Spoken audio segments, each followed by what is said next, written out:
Don't expect money. We didn't want you then and don't want you now. My biological mother's words hit me like ice water, standing in the marble foyer of their mansion.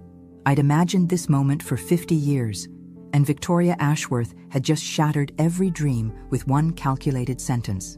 But little did she know, my daughter Sarah was about to walk through that door and give them exactly what they deserved to hear. If you're watching this, subscribe and let me know where you're watching from. Let me backtrack and tell you how a 67-year-old woman ended up face-to-face with the billionaire parents who abandoned her half a century ago. 3 months earlier, I'd finally gotten the DNA results I'd been waiting for. After decades of dead ends, false leads, and bureaucratic walls, a simple spit test had cracked the case wide open. The Ashworth family, real estate moguls worth over $2 billion. My biological parents were listed as Victoria Ashworth, 92, and Richard Ashworth, 94. The irony wasn't lost on me. I'd spent my entire life working double shifts as a diner waitress in Toledo, Ohio, scraping together enough to raise my daughter Sarah as a single mother. Meanwhile, my birth parents were living in a 30-room mansion in Napa Valley, probably spending more on wine in a month than I'd made in a year. But here's the thing about being abandoned as a baby. You develop a thick skin and a sharp tongue. Both were about to come in handy. I'd hired a private investigator named Marcus Wilson who specialized in family reunification cases.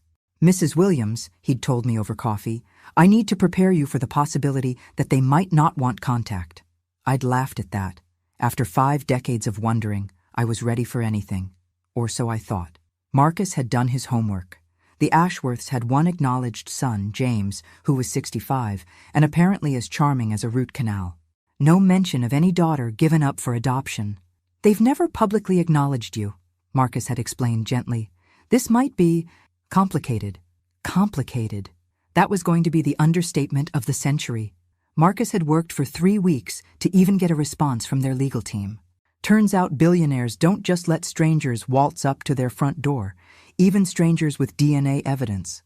Finally, after providing extensive documentation and agreeing to a background check that probably knew more about me than I did, Victoria Ashworth's assistant called. Mrs. Ashworth can spare 30 minutes for this. Matter, she'd said, like I was a pest control appointment. But I'd waited 50 years. 30 minutes was 30 minutes more than I'd ever had. The drive from Toledo to Napa Valley had given me 48 hours to imagine every possible scenario. I'd pictured tears, apologies, maybe even a family dinner where I'd finally understand where I got my stubborn streak and my inability to suffer fools gladly. Sarah had wanted to come with me, but I'd insisted on going alone. Mom, you don't have to face this by yourself, she'd said. My daughter, bless her heart, had inherited my protective instincts. Sweetheart, I've been alone my whole life. I can handle 2 old people with more money than sense. Besides, Sarah was in pre-production meetings for her next film. At 38, she'd become one of Hollywood's most bankable leading ladies, though she still called me every Sunday like the good daughter she was. The success she'd achieved still amazed me. From community theater in Toledo to Hollywood A-lister, talk about beating the odds. The Ashworth estate sat behind iron gates that probably cost more than my entire house. Security cameras tracked my rental car as I approached the intercom.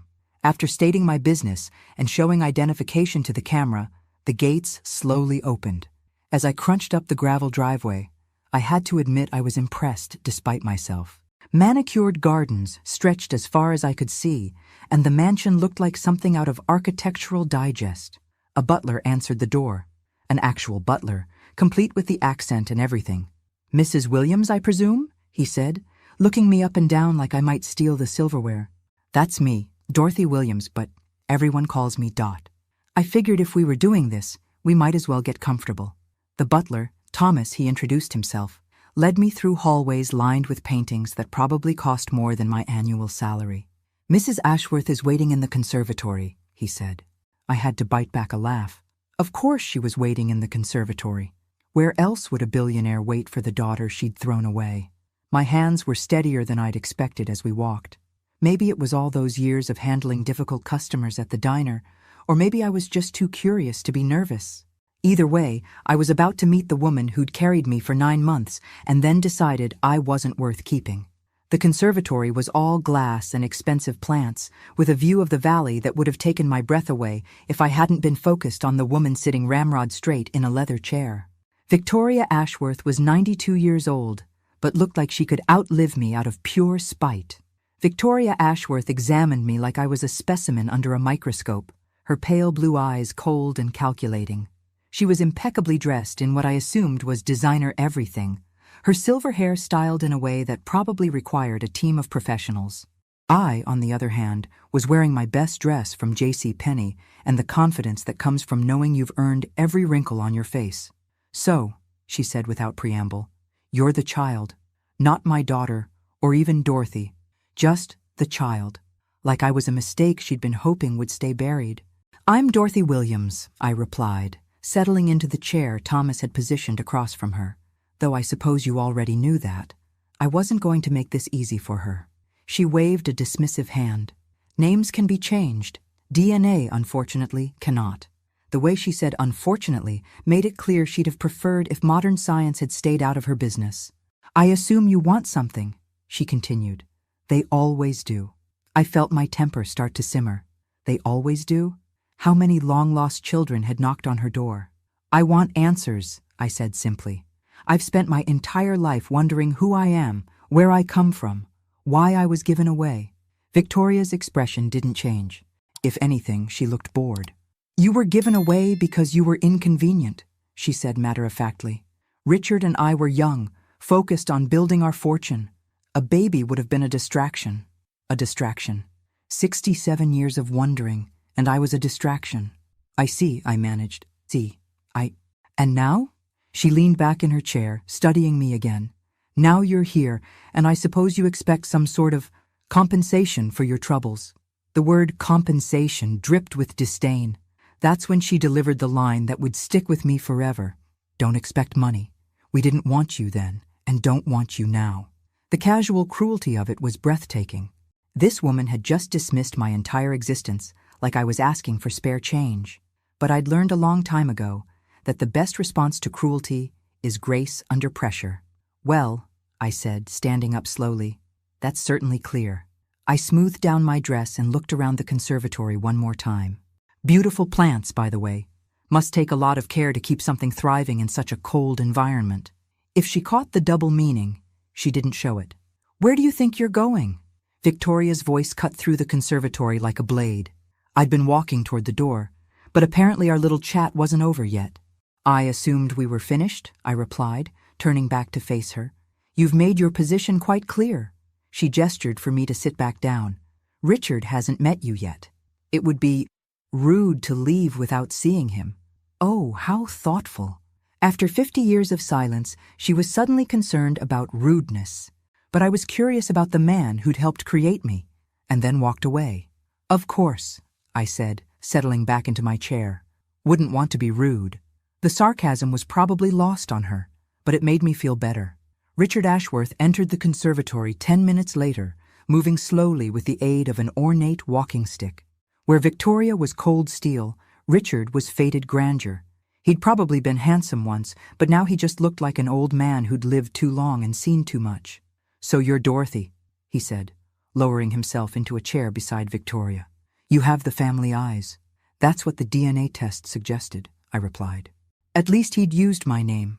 It was a small improvement over being called the child. He studied me for a long moment. "What do you do for work?" he asked. Victoria shot him a look that could have frozen hell itself. Apparently, we weren't supposed to get personal. "I'm a waitress," I said proudly. "Been working at Mel's Diner in Toledo for 23 years. I'd seen enough shame in my life to know I wasn't going to start feeling it now." Richard nodded slowly. "Honest work," he said. Victoria's expression suggested she disagreed. "Richard," she said sharply, "we've already discussed this situation." Situation. That's what I was to them, a situation to be managed. "Have you?" I asked. "Because I haven't discussed anything yet. I haven't told you about my daughter or my life or what I've built from nothing." Victoria's eyes narrowed. "We're not interested in your accomplishments." The sound of approaching footsteps in the hallway interrupted us. Thomas appeared in the doorway, looking more composed than he had when he'd first answered the door. "Madam, There's a Miss Williams here to see you. She says she's Mrs. Williams' daughter and that she's expected. My heart skipped a beat. Expected? Sarah and I had talked about this visit extensively over the past week, and she'd made me promise to call her the moment I left the estate. Expected? Victoria asked sharply. Thomas nodded. She has identification, and she does bear a resemblance to Mrs. Williams. She also mentioned she sent a text message earlier today. That's when I remembered. Sarah had indeed texted me during my drive saying she'd wrapped her meetings early and might try to join me if I needed moral support. Sarah Williams swept into the conservatory like she owned the place, which, given her current box office status, she might as well have. My daughter had inherited my height, but added Hollywood glamour to it. Even in jeans and a simple sweater, she commanded attention in a way that made Victoria Ashworth look like a museum piece. "Sorry I'm late, Mom," Sarah said, kissing my cheek before turning to face my biological parents. The flight from Vancouver was delayed, and then traffic from the airport was murder. Victoria and Richard stared at her with the kind of recognition that comes from seeing someone on magazine covers and movie screens. "You're—" Victoria began, for the first time since I'd arrived, looking genuinely surprised.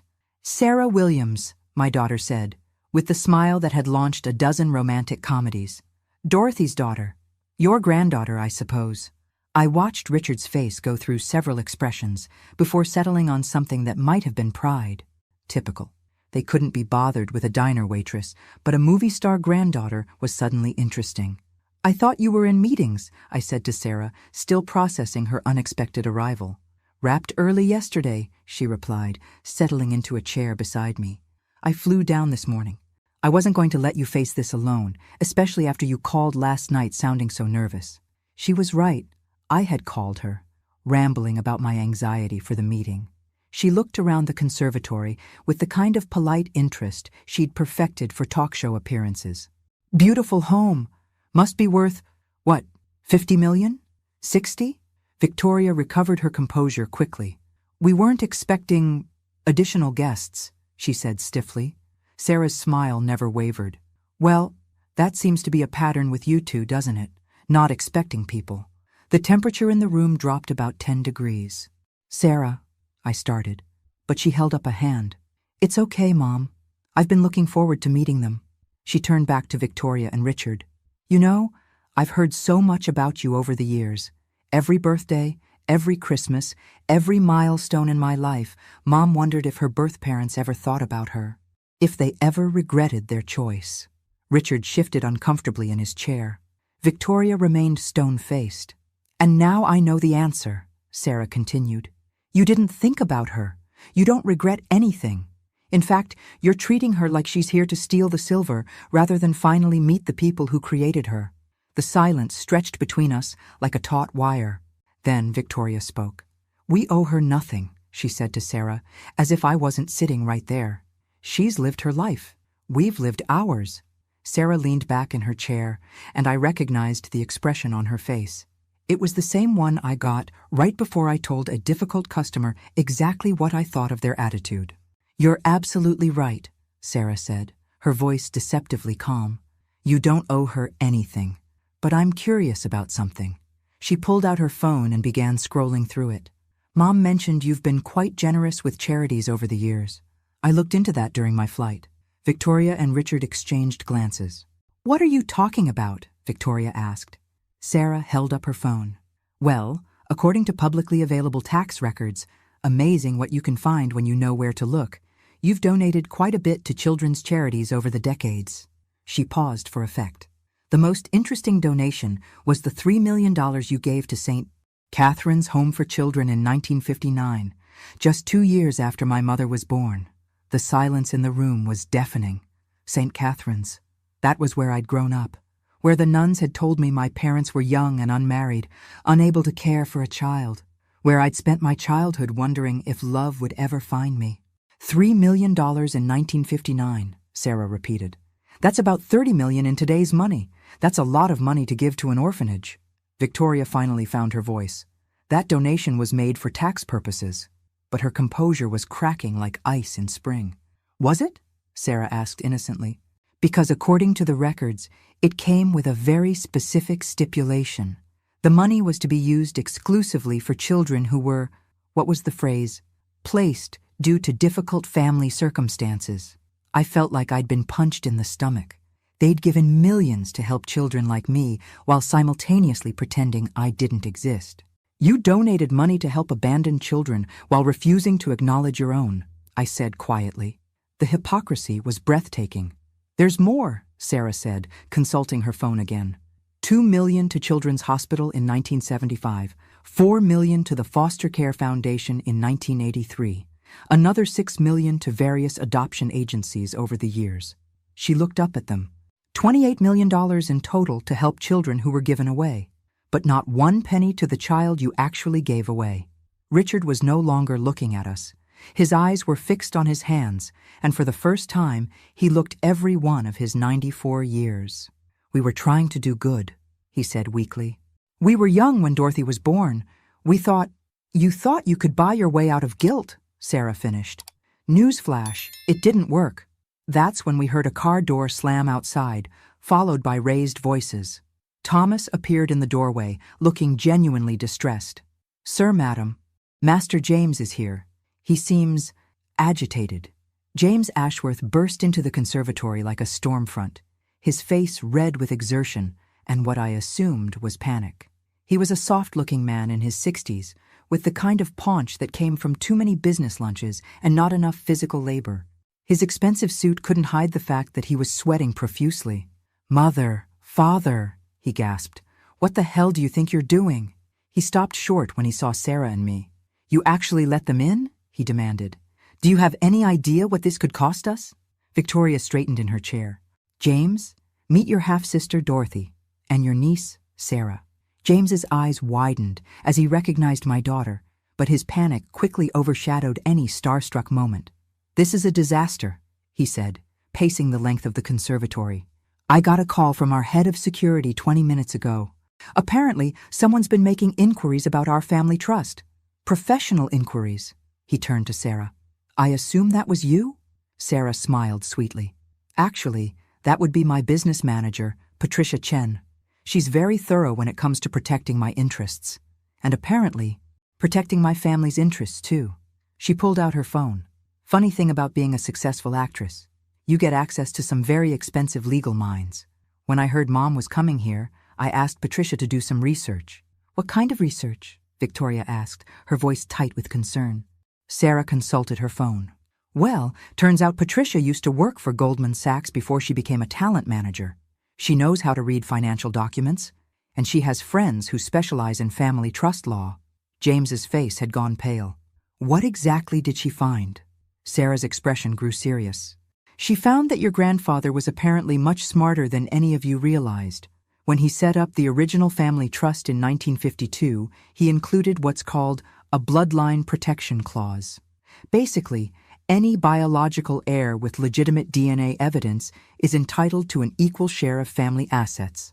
The room felt like it was spinning. How much are we talking about? I asked quietly. Sarah looked at her phone again. Well, according to Patricia's research, the family trust is worth approximately $1.8 billion. James gets a third as the acknowledged son, and any other biological children get equal shares of the remaining assets. She looked up at me. Congratulations, Mom. You're entitled to about $600 million. Victoria made a choking sound.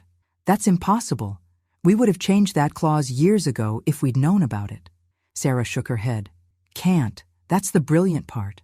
Your grandfather included a specific provision that the bloodline clause could only be removed with unanimous consent of all living heirs. Since you never acknowledged Dorothy, she was never asked for consent. James was gripping the back of a chair so hard his knuckles were white. This will destroy everything, he whispered. The board, the shareholders, the business partnerships, they all depend on stable family control. Sarah tilted her head sympathetically. That does sound like a problem. For you. Stop, James said, his voice rising to near hysteria. You don't understand what you're doing. This isn't just about money. It's about 40 years of business relationships, partnerships, board positions. If word gets out that there's been a hidden heir for 67 years, it'll create chaos in every deal we've ever made. Sarah stood up and began walking around the conservatory like she was delivering a closing argument. You know what, James? I'm starting to understand the family dynamic here. She gestured toward Victoria and Richard. Your parents abandoned their daughter because she was inconvenient for their business plans. And now you're having a panic attack because acknowledging her might be inconvenient for yours.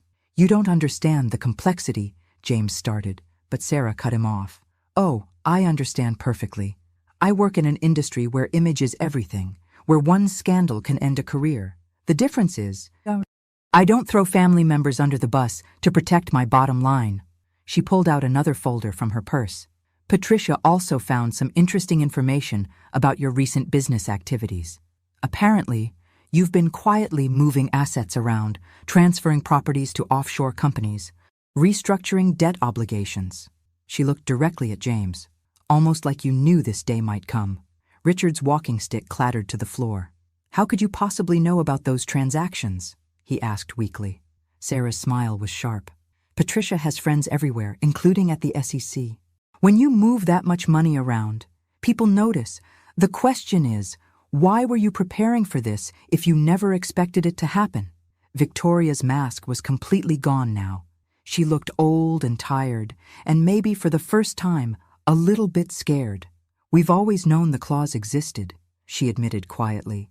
Our lawyers have been looking for a way around it for decades. And you never found one, Sarah continued, because your grandfather was smarter than all of you combined. He wanted to make sure the family fortune went to family, not just to whoever happened to be convenient at the time. She turned to me. Mom, you're not just entitled to this money. You're entitled to a board seat, voting rights, and full access to all family business records. James made a sound like a wounded animal. She can't just walk in here and take over everything we've built. Sarah's expression hardened. Everything you built. From what I can see, you inherited an empire and have been coasting on your grandfather's vision ever since. That's when my phone buzzed with a text message. I glanced at it and felt a chill run down my spine. Patricia says we have a problem, I read aloud. Apparently, someone at the Ashworth legal firm has been asking questions about me. They know about my visit. James's face flushed red. I called our attorneys the moment security told me about the inquiries. We have rights too, you know. We can protect ourselves. Sarah laughed, but it wasn't a pleasant sound. Protect yourselves? From what? From having to acknowledge the daughter you threw away? From financial extortion, James snapped. From people who think they can waltz in here and demand money from families who've worked for generations to build something meaningful. The venom in his voice was breathtaking. This was my half-brother, and he saw me as nothing more than a threat to his bank account. Financial extortion? I stood up slowly, feeling every one of my 67 years. James, I didn't even know about any inheritance until 10 minutes ago. I came here for answers, not money. I looked from Victoria to Richard to James. I wanted to know why. I wanted to understand how 3 people could create a life and then just forget about it. Victoria tried to speak, but I held up my hand. For 67 years, I've wondered if you ever thought about me, if you ever regretted your choice, if you ever wondered what kind of person I became. I walked to the window overlooking their perfect gardens. I wanted to know if I had your eyes, your smile, your stubbornness. I wanted family. We were 25 and 27, Victoria said quietly. Richard's family business was failing. My father was threatening to disown me if I didn't marry someone who could save the family finances. We thought a baby would ruin everything we were trying to build. So you built an empire instead, I said, turning back to them. Congratulations. Was it worth it? Richard retrieved his walking stick with shaking hands. We told ourselves you'd be better off, he said, that a young couple could give you things we couldn't. A stable home, love, attention. Did you ever check? I asked. Did you ever wonder if your assumptions were right? Their silence was answer enough. Because if you had, I continued, you would have learned that I was placed with the Hendersons, a couple in their 50s who'd given up hope of having children. Frank worked in a factory. Mary cleaned houses. They had more love than money, but they gave me everything they had. The pain in my chest was familiar now. They died when I was 19. Car accident on their way to my college graduation. After that, it was just me. No family, no safety net, no trust fund to fall back on. I gestured around the conservatory. So yes, I built my life from nothing. And yes, I made mistakes. But I never abandoned a child. Victoria was crying now. Silent tears that carved tracks through her perfectly applied makeup. We can't undo what we did, she said. We can't go back and make different choices. For the first time since I'd walked into this house, she sounded human. No, I agreed. You can't. But you can choose what happens next. Sarah moved to stand beside me, and I felt her hand slip into mine. My daughter, my greatest accomplishment, the proof that love could triumph over circumstances. I've made my choice, I said to Victoria, Richard, and James. I don't want your money. I want nothing from you except one thing. James looked up hopefully. I want you to establish a foundation in my adoptive parents' names. Frank and Mary Henderson. Use my share of the inheritance to help children in foster care find permanent, loving homes. The room was completely silent. Then James spoke. You're giving up $600 million? I'm giving it to people who understand what family really means, I replied. Unlike the three of you. James stared at me like I'd lost my mind. You can't be serious. You're walking away from $600 million? I nodded calmly. I've lived 67 years without your money. I think I'll manage just fine. But James wasn't done. You can't just give it away either. The foundation idea would require board approval, legal restructuring, tax implications. It could take years. Sarah pulled out her phone again. Actually, according to Patricia, Dorothy has the right to assign her inheritance to any charitable organization she chooses. It's called a charitable trust assignment, and it can be executed immediately. She smiled at James. Your grandfather really was thorough. There's another issue, Victoria said quietly. If Dorothy establishes this foundation, it will be public record. The media will investigate why she's donating such a large sum. The story will come out anyway. She looked at Sarah. Your mother's identity, your relationship to our family, everything we've tried to keep private. Sarah's expression grew thoughtful. You know what? You're right. This will be a huge story. Movie star's mother discovers billionaire birth parents. Family reunion after 67 years. The daughter who was given away returns to give back. She paused. Of course, how the story gets told depends a lot on how cooperative everyone is. James's face was turning red again. Are you threatening us? Sarah shook her head. I'm offering you a choice. We can do this quietly, with dignity, focusing on the positive aspects of Dorothy's decision to help children in need. Or we can do it the other way, where I start giving interviews about how my mother was treated when she tried to reconnect with her birth family. The power dynamic in the room had shifted completely. For the first time since I'd arrived, the Ashworths were the ones at a disadvantage. What do you want? Victoria asked quietly. I want my mother to be treated with respect, Sarah said simply. I want acknowledgement that she exists, that she's always existed, and that giving her away was a mistake. And I want this foundation established exactly as she's requested, with full family support. Richard had been silent through most of this exchange, but now he spoke up. What about James? What about his position with the company, his inheritance? Sarah looked at my half-brother with something that might have been pity. James keeps his third of the inheritance, his board position, his business relationships. All we're asking is that he stop treating my mother like she's here to steal something that was never really his to begin with. And if we refuse? James asked. Sarah's smile returned, but it wasn't warm. Then Patricia has a very different conversation with her friends at the financial press, and I have a very different conversation with my publicist. She paused. Your choice. The silence stretched on for what felt like hours. Finally, Victoria spoke. What would you need from us? A public statement, Sarah said without hesitation. Acknowledging Dorothy as your daughter and explaining the circumstances of her adoption in a way that shows respect for all parties involved. She pulled out her phone and began reading. Patricia already drafted something. The Ashworth family is pleased to announce the reunion with Victoria and Richard's daughter, Dorothy Williams, who was placed for adoption in 1958 due to the young parents' circumstances at the time. She continued reading. We are proud of the extraordinary life Dorothy has built and are honored to support her decision to establish the Henderson Foundation for Foster Care, named after her loving adoptive parents. How does that sound? Victoria and Richard exchanged a long look. 67 years of marriage, and they could still communicate without words.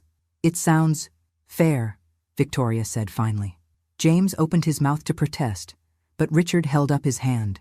"Dorothy," Richard said, looking directly at me for the first time since this conversation began, "I want you to know that not a day has passed in 67 years that I haven't thought about you, about what kind of woman you became, whether you were happy, whether you found love." His voice broke slightly. "Voice, I know it doesn't excuse what we did, but you were never forgotten." I felt tears sting my eyes, but I kept my voice steady. "Then why didn't you ever try to find me?" He was quiet for a long moment. "Because we were cowards. Because we told ourselves you were better off without us. Because admitting we'd made a mistake would have meant facing what we'd given up." Victoria stood up slowly, her composure finally completely gone. "Dorothy, I know you'll probably never forgive us. I know we don't deserve forgiveness, but I need you to know that giving you away was the biggest mistake of my life. Not because of the money, not because of the publicity, but because I lost the chance to know an extraordinary woman." She reached into her purse and pulled out a small photograph, yellowed with age. "This is the only picture I have of you, taken at the hospital before." She couldn't finish the sentence. The photo showed a tiny baby with dark hair and serious eyes. Me, 67 years ago. "I've carried this with me every day since 1958, Victoria continued. "I know it doesn't make up for anything, but I want you to have it." She held out the photograph with trembling hands. I looked at the picture, then at these 3 people who shared my DNA but had never shared my life. "I'll take it," I said finally. "Not because it changes anything, but because every child deserves to know where they came from." Sarah moved to my side. "There's one more thing," she said to Victoria, Richard, and James. "The foundation will be headquartered in Toledo, Ohio. Dorothy will remain on the board, but she'll continue living her life exactly as she chooses. No family obligations, no expectations, no strings attached." I smiled at my daughter, understanding what she was doing. She was making sure I could accept their money for the foundation without accepting them into my life. "And if any of you want a relationship with me," I added, "you'll have to earn it, starting from scratch. Like any family relationship should be built, on respect, trust, and genuine care." Victoria nodded through her tears. "We understand." James still looked like he'd swallowed something sour, but he didn't protest. The legal paperwork would take weeks to complete, but the important conversation was over. As Sarah and I walked toward the conservatory door, I felt lighter than I had in years. I'd found my birth family, learned the truth about where I came from, and discovered that sometimes the family you choose is worth more than the one you're born into. "You know what the best part is?" I said to Sarah as we reached our rental car. She smiled at me, this brilliant, successful woman who still called me every Sunday. "What's that, Mom?" "I already had everything I needed. I just didn't realize it until now." We drove away from the Ashworth mansion, leaving behind a lifetime of questions and taking with us the only answer that really mattered. Love isn't about blood or money or even time. It's about choosing to show up for each other every single day. And I'd been blessed with someone who'd been showing up for me since the day she was born. Thanks for listening. Don't forget to subscribe and feel free to share your story in the comments. Your voice matters.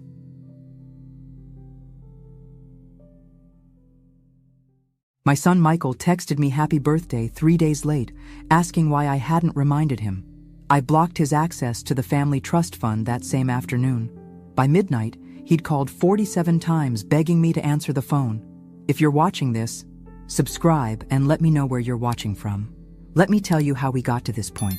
Because the devil's in the details. And honey, this devil has some serious bite. 3 months earlier, I was what you might call a devoted mother. Scratch that. I was a doormat with a checkbook.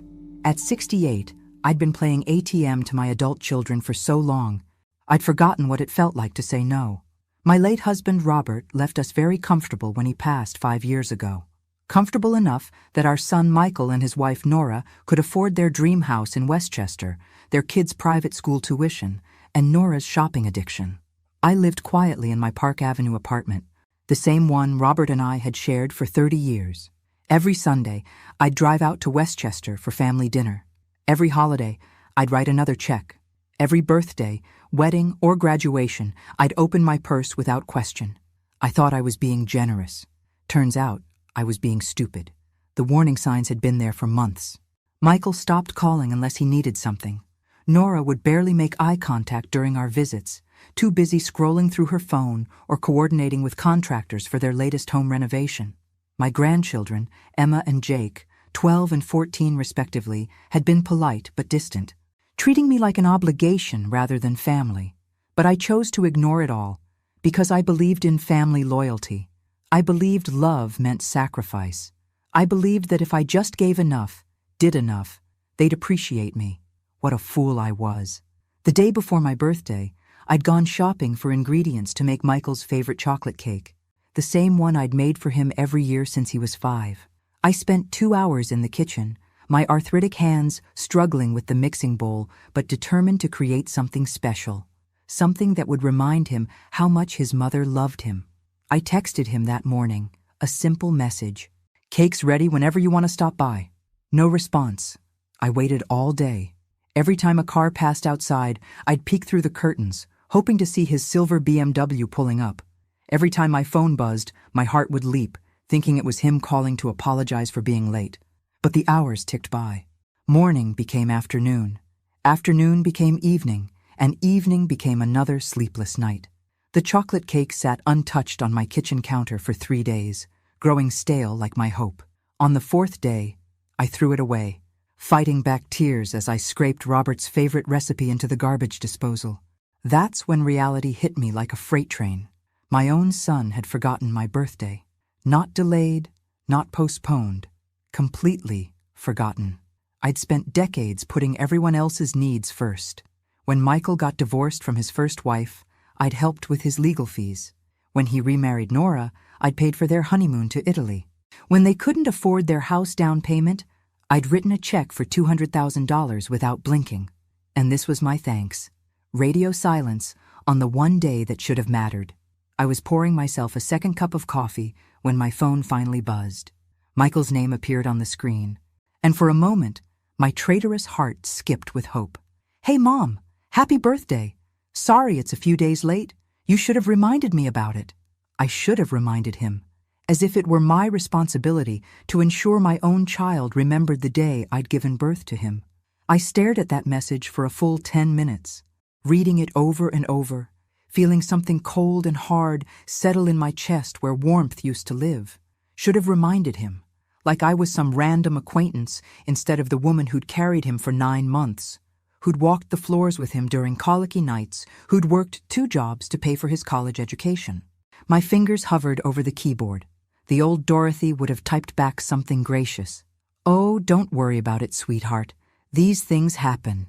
The old Dorothy would have made excuses for him, probably invited him over for dinner to make up for his oversight, but the old Dorothy had died somewhere between throwing away that birthday cake and reading his pathetic non-apology.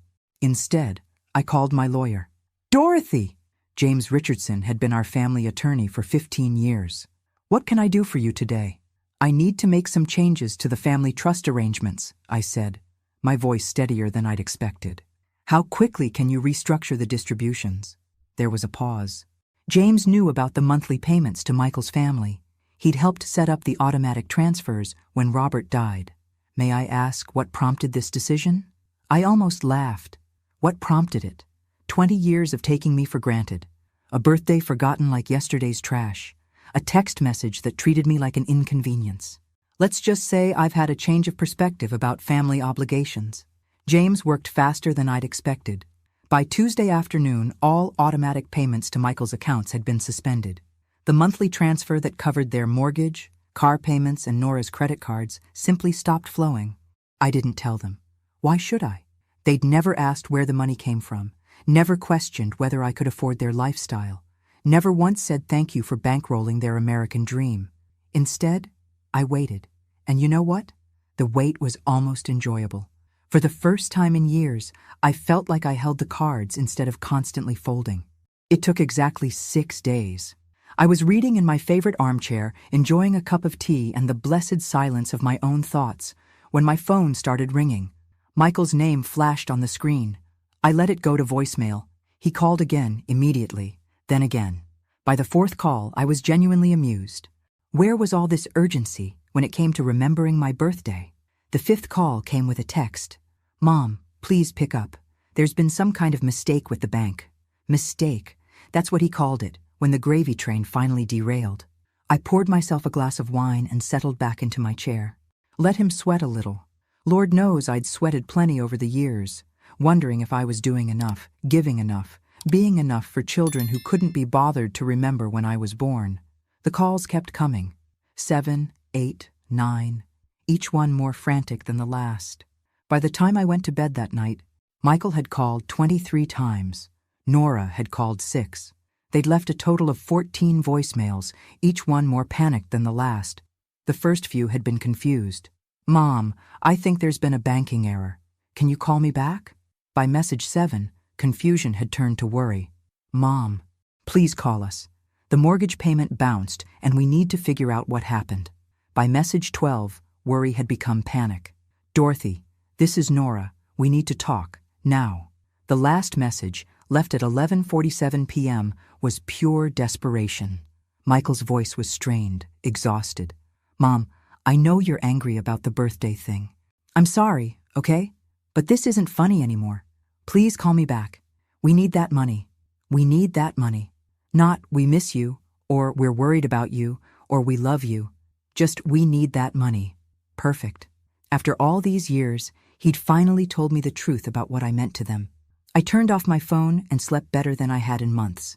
The next morning brought a new experience, the sound of someone pounding on my apartment door at 7:30 a.m. I took my time getting dressed, choosing a comfortable sweater and my favorite pearls. If Michael and Nora wanted to have this conversation, I was going to look dignified while I had it. Through the peephole, I could see them both standing in the hallway, looking harried and desperate. Michael was pacing, running his hands through his hair. Nora stood rigid, clutching her designer purse like a weapon. I opened the door with a smile. "Good morning, dear. What brings you by so early?" Michael pushed past me into the apartment, Nora following with a face like thunder.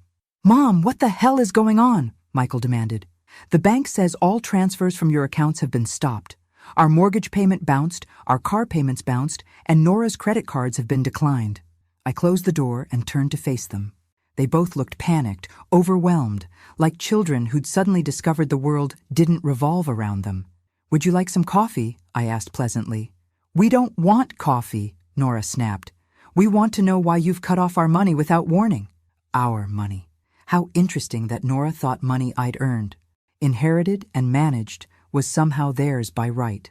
I walked to the kitchen and began preparing coffee anyway, taking my time measuring grounds and adding water. Let them watch me move at my own pace for once. "I've been doing some thinking lately," I said conversationally, "about family dynamics, financial responsibility, basic human courtesy. You know, things like remembering important dates." Michael had the grace to look uncomfortable. "Mom, if this is about your birthday—" "Oh, it's about so much more than that," I interrupted, turning to face them. "Your birthday was just the final straw. Do you know how long it's been since either of you asked how I'm doing? How I'm feeling? Whether I need anything?" They stared at me blankly. "I'll tell you," I continued. 14 months. 14 months since either of you treated me like a person instead of a bank account." Nora stepped forward, her face flushed with anger. "That's not fair. We invite you to family dinners. You invite me to dinners where you ignore me while discussing renovations I'm paying for, vacations I'm funding, and private schools I'm subsidizing. I'm not a guest at those dinners, Nora. I'm the entertainment, the crazy old lady you tolerate because she writes the checks." The silence stretched between us like a chasm. Michael sat down heavily on my couch, the fight going out of him as he realized I wasn't bluffing.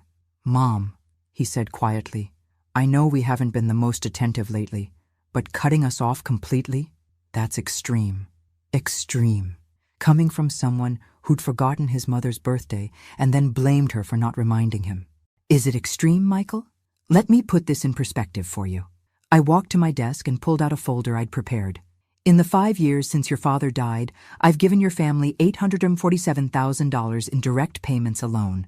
That's not including gifts, holidays, special occasions, or the house down payment. Just monthly support payments. Nearly $1 million in cash transfers. Nora went pale. I don't think she'd ever added it up. In return, I continued, you've visited me exactly 32 times. That comes out to roughly $26,000 per visit. I've attended 14 family events where I was treated like an obligation. That's about $60,000 per event where I was made to feel unwelcome. Michael opened his mouth to protest, but I held up my hand. I'm not finished. You've called me to ask about my health or well-being exactly 7 times in 5 years. 7 times, Michael. But you've called to ask for money 43 times. The numbers hung in the air like an indictment, because that's exactly what they were. The financial arrangement we had was based on family love and mutual respect, I said calmly. When you stopped providing love and respect, I stopped providing money. It's simple economics. Nora found her voice. You can't just abandon your family because your feelings got hurt. I looked at her. This woman who'd never worked a day since marrying my son, who'd spent my money on designer handbags while barely acknowledging my existence. I'm not abandoning anyone, Nora. I'm simply requiring the same courtesy I've always shown you. Acknowledgement, appreciation, basic human decency. If that's too much to ask, then perhaps we need to reevaluate what family means. Michael leaned forward, his voice taking on the wheedling tone he'd used as a child when he wanted something. Mom, we can do better. We can call more, visit more. But we need that money. The house, the kids' schools, everything depends on it. Everything you've built depends on my generosity, I corrected. And generosity requires gratitude, not entitlement. I stood up, smoothing down my sweater. I'm going to make you both a proposition. I walked to the window, looking out at the bustling street below. From up here, people looked like ants, scurrying around with their urgent little purposes, much like my son and daughter-in-law were about to do. Here's my offer, I said, turning back to face them. You have 30 days to show me that I'm more than just a funding source to this family, not through desperate phone calls or panicked visits, but through genuine interest in my life as a person. Michael and Nora exchanged glances, and I could see the calculation in their eyes. They were already strategizing, figuring out how to manipulate me back into opening my checkbook. What exactly does that mean? Nora asked carefully. It means treating me like family instead of like an ATM. It means remembering important dates without being reminded. It means asking about my day, my health, my interests, my feelings. It means including me in conversations instead of talking around me. It means showing basic respect for the woman who's been subsidizing your lifestyle. I sat back down, enjoying the way they hung on my every word for once. If, after 30 days, I feel valued as a person rather than just a provider, we can discuss resuming some level of financial support. Not the blank check arrangement you've enjoyed, but something more reasonable. Michael's face brightened with hope. We can do that, Mom. Absolutely. But, I continued, holding up one finger, if I detect even the slightest hint of manipulation, if this feels like a performance designed to get my money flowing again, the offer is permanently withdrawn. And I do mean permanently. Nora's mask of composure was slipping. What are we supposed to do in the meantime? We have mortgage payments, car payments, the kids' tuition. The same thing millions of families do, I said pleasantly. You'll figure it out. Michael makes a decent salary. You could get a job. You could downsize the house, change schools, sell one of your cars. You know, all the things people do when they live within their actual means. The word job seemed to physically pain Nora. She'd married Michael straight out of college and had never worked. The idea of actual employment was apparently terrifying. You're being incredibly cruel, she whispered. Am I? Or am I finally being honest about what this relationship has become? I stood up again, signaling that our meeting was over. 30 days, I repeated, starting now. And remember, I've had 5 years to perfect the art of detecting genuine emotion versus calculated performance. Don't insult my intelligence by trying to fake your way through this. They left without another word, Nora practically trembling with fury, Michael looking stunned and lost. After they were gone, I poured myself that glass of wine I'd been looking forward to and settled back into my chair. The next 30 days were going to be very interesting indeed. The phone calls started the very next day. Not frantic demands this time, but carefully crafted performances that would have impressed Broadway directors. "Hi, Mom. Just calling to see how you're feeling today." Michael's voice was sugar-sweet through the receiver. I realized we never ask about your health enough. I was standing in my kitchen, preparing lunch, and I nearly laughed out loud.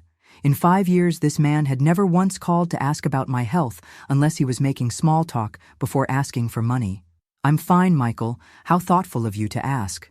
"Great. And hey, I was thinking maybe we could have lunch this week. Just the two of us. Like old times." Old times. When exactly had we ever had regular lunch dates? I couldn't remember a single instance of Michael suggesting we spend time together without Nora or the children as buffers. "That sounds lovely," I said, curious to see how far they'd take this charade. "Perfect. Oh, and Mom? I've been thinking about what you said yesterday, about not appreciating you enough. You're absolutely right. We've been terrible family members." The script was almost insulting in its transparency, but I played along. "I appreciate you saying that, dear." After he hung up, I checked my watch. 47 minutes later, Emma called. My 14-year-old granddaughter had never initiated a phone conversation with me in her life. Our interactions were limited to polite responses when I asked her direct questions during family dinners. "Hi, Grandma Dorothy. I just wanted to call and tell you about my day at school." The words sounded rehearsed, like she was reading from cue cards. Poor child. Her parents had obviously coached her on what to say. "That's wonderful, Emma. Tell me all about it." She launched into a detailed account of her classes, her friends, her teachers. Everything was wonderful and amazing, and she just couldn't wait to share it all with her beloved grandmother. It broke my heart, honestly. Not because she was lying, but because this forced conversation revealed how little we actually knew each other. Her parents had weaponized their own daughter, turning her into a pawn in their desperate game. When she finished her performance, I said gently, "Emma, sweetheart, you don't have to do this." "Do what, Grandma?" "Pretend to be interested in talking to me because your parents told you to call." There was silence on the other end. When she spoke again, her voice was smaller, more genuine. "Dad said you were mad at us, that maybe you wouldn't be our grandma anymore if we didn't try harder. Those bastards. They'd terrified their own children to manipulate me. Emma, listen to me carefully. I will always be your grandmother, no matter what happens between me and your parents. That will never change. Do you understand?" "Yes, Grandma." "Good. Now, do you actually want to talk to me, or would you rather go do whatever 14-year-olds do when they're not being forced to call their grandmothers?" She giggled, and for the first time, she sounded like herself. "Can I go? I have homework." "Of course you can go. I love you, Emma." "Love you too, Grandma." The manipulation had officially begun. Day 5 brought flowers.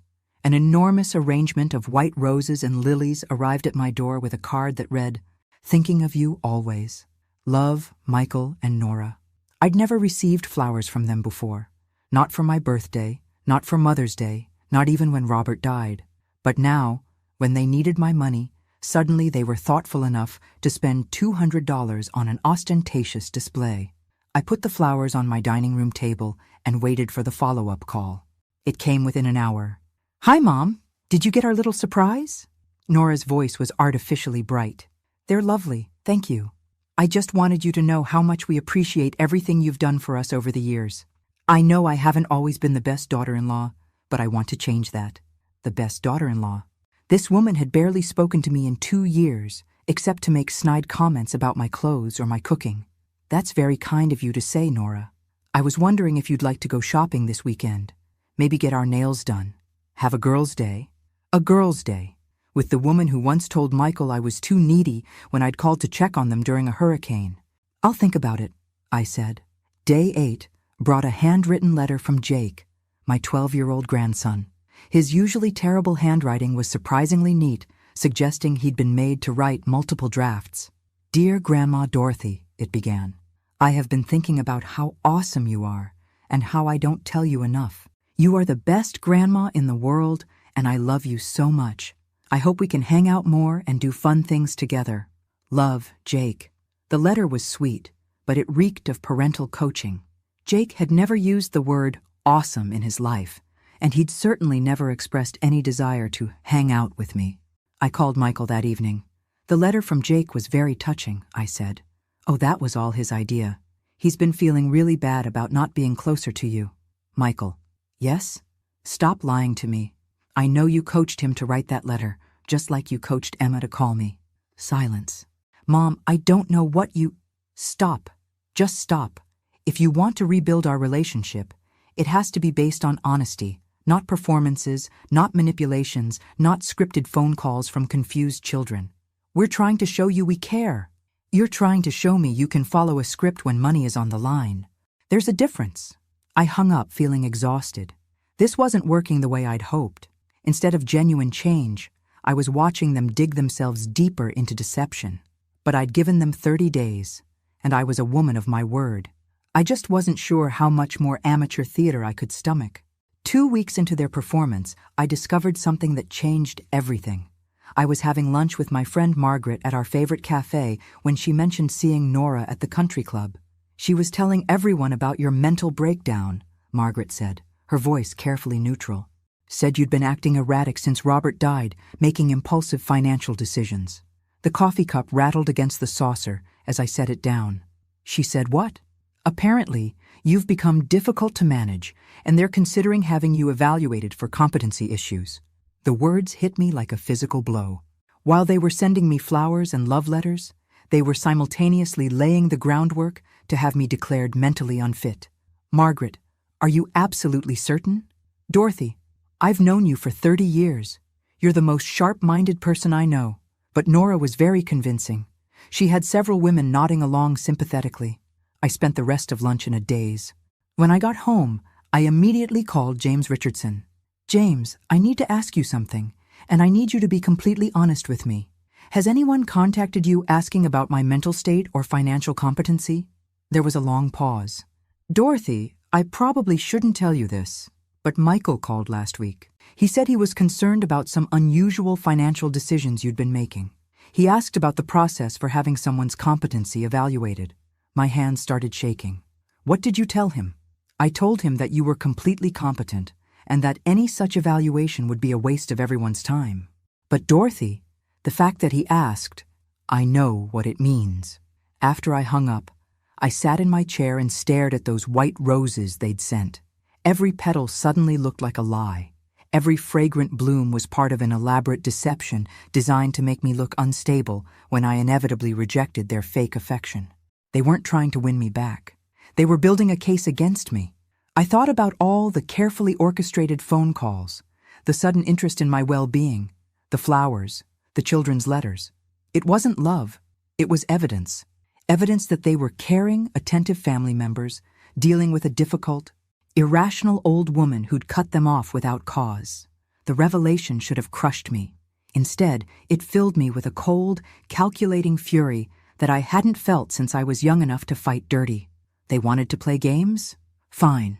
But they'd forgotten that I'd been playing this game a lot longer than they had, and I was much, much better at it. I spent the weekend planning. By Monday morning, I knew exactly what I needed to do. First, I called James and scheduled an appointment for a complete mental competency evaluation with the most respected neuropsychologist in Manhattan. "Dorothy, you don't need to," James started. "Yes, I do. When this is over, I want documentation that I'm of sound mind and capable of making my own financial decisions." Next, I called Michael. "Mom, how are you feeling today?" The fake cheerfulness was starting to grate. "Actually, Michael, I've been doing some thinking about our conversation, and I've decided you're right." "About what?" "About resuming the financial arrangements. I've been too harsh, too emotional. I miss our family dinners. I miss being part of your lives. I want to fix this." The relief in his voice was palpable. "Mom, that's wonderful. I knew you'd come around. You're such a loving, generous person. I want to have dinner this Friday, all of us, including Emma and Jake. I want to apologize properly and discuss how we move forward." "Of course. Nora will be so relieved. She's been worried sick about you." "I'll bet she has." That afternoon, I made another call. To a private investigator named Patricia Chen, someone James had recommended for discreet family matters years ago when Robert was having business partner issues. Mrs. Patterson, I need to know everything about my son and daughter-in-law's financial situation. Bank accounts, credit cards, debts, assets, spending patterns. I also need you to check if they've been consulting with any attorneys recently. Something feels off about their behavior.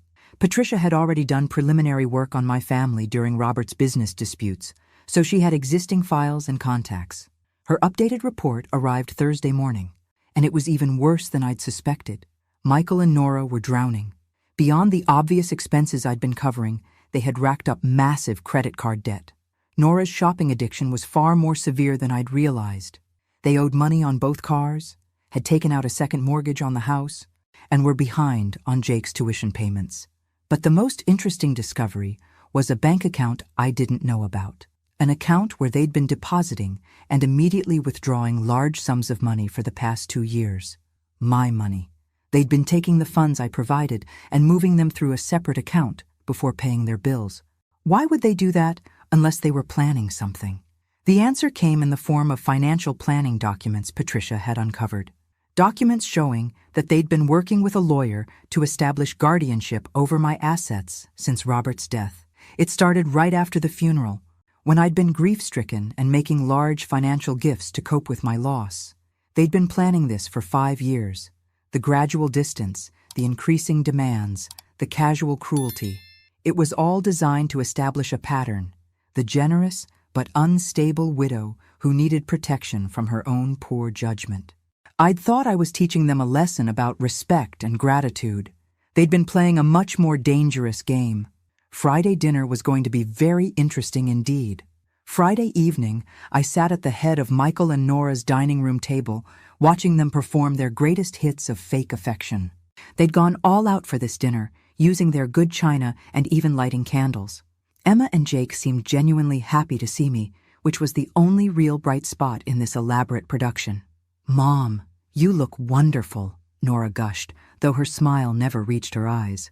"That dress is so flattering." I was wearing the same black dress I'd worn to Robert's funeral. She'd complimented it before, back when she was still pretending to like me. "Thank you, dear.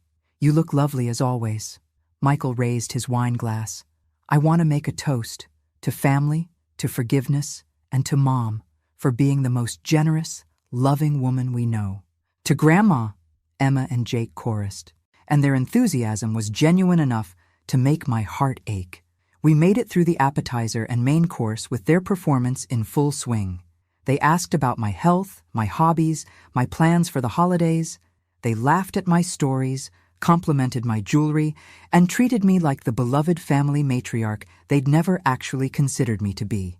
It was masterful, really. If I hadn't known what I knew, I might have been fooled. After dessert, I stood up. "I have something I want to say to all of you." Michael and Nora leaned forward expectantly, probably anticipating my tearful apology and promise to restore their funding. "These past 2 weeks have been so enlightening. Michael, your sudden interest in my daily health has been touching. Nora, your invitation to go shopping was so thoughtful. And children, your letters and phone calls have meant the world to me. They were practically glowing with anticipation.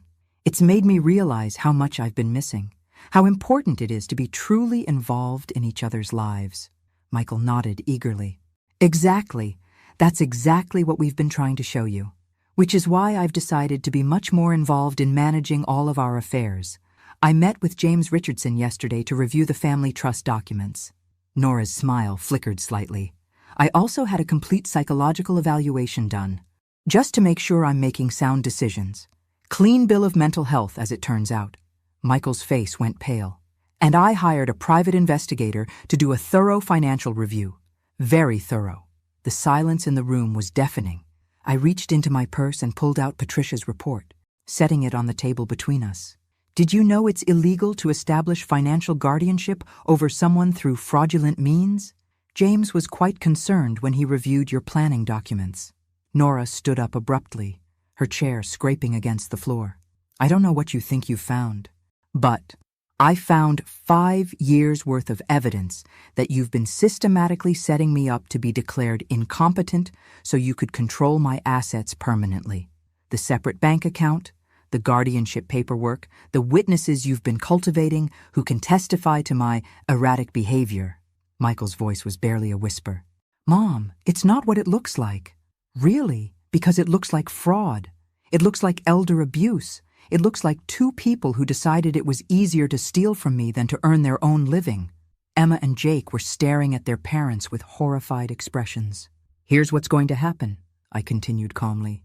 You're going to pack up and move out of this house by the end of the month. The house I bought, by the way, which means I can evict you whenever I choose.